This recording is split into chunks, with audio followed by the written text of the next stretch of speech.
Saudara-saudari yang terkasih, kebetulan saya pernah tinggal di negeri dengan 4 musim. Dan di tempat yang semacam itu, saya banyak mengandalkan perakiraan cuaca dari internet. Karena kalau tidak, itu ketika harus bepergian, gitu, ini antara hujan atau tidak, itu akan repot.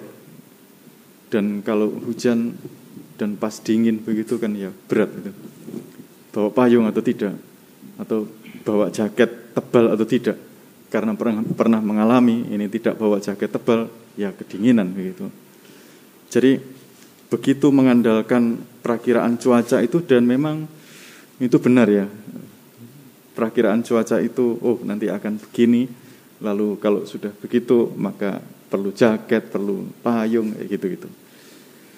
Dan persis hal inilah yang dikatakan Yesus mengenai orang-orang sejamannya. Mereka tahu menilai alam. Kalau awannya dari barat, ya nanti akan ada hujan. Kalau angin dari selatan bertiup, ya nanti pasti akan ada panas terik. Akan selalu begitu, karena sudah orang terbiasa melihat hal semacam itu, lalu bertahun-tahun begitu ya, memutuskan, ya memang benar terjadi begitu. Dan Yesus nggak cukup hanya begitu. Tahu begitu, kenapa nggak bisa menilai zaman? Kenapa nggak bisa menilai zaman? Dan bukan hanya menilai zaman. Kalau sudah bisa menilai zaman, ya putuskan, bertindaklah kamu suatu. Bertindaklah, nggak cukup hanya tahu, nggak cukup hanya bisa menilai, tapi bertindaklah. Saudara-saudari, ya akhir-akhir ini secara pribadi saya banyak berpikir, banyak merenung. Salah satu pengalaman yang membuat saya banyak merenung itu adalah saya cukup dekat dengan, nggak terlalu dekat, tapi merasa cukup dekat dengan, dulu ada namanya Romo Didik Bagio.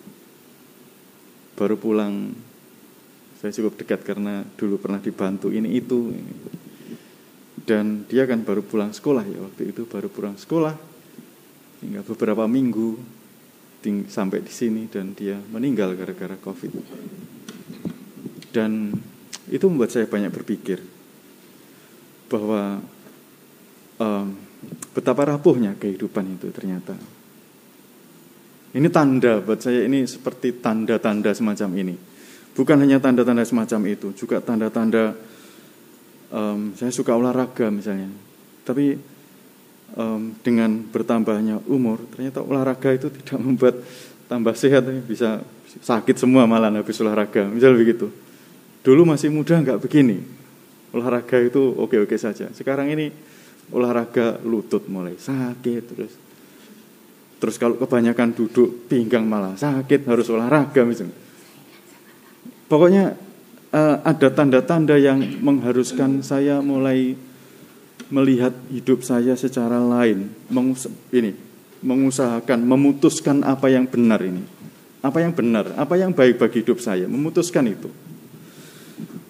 Hal-hal yang semacam itu lalu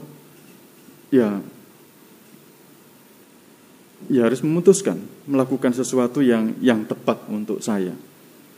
Dan ternyata bukan hanya untuk soal-soal semacam ini, bukan hanya untuk soal kesehatan, bukan hanya soal-soal semacam itu, tetapi juga mencoba menilai. Kalau Santo Paulus yang dalam bacaan pertama itu tahu persis siapa dirinya. Tahu persis. Dia tahu persis kalau hatinya itu pengen melakukan yang baik-baik. Tetapi badannya ini kok lemah begitu. Tahu persis Paulus itu dengan keadaan dirinya. Dan firman Tuhan hari ini juga mengundang kita untuk tahu persis keadaan kita. Tahu persis keadaan kita, kapan kita mulai merasa enggak enak hati, kapan kita mulai merasa marah begitu. Tahu persis begitu. Dan putuskan yang paling baik dalam situasi yang semacam itu.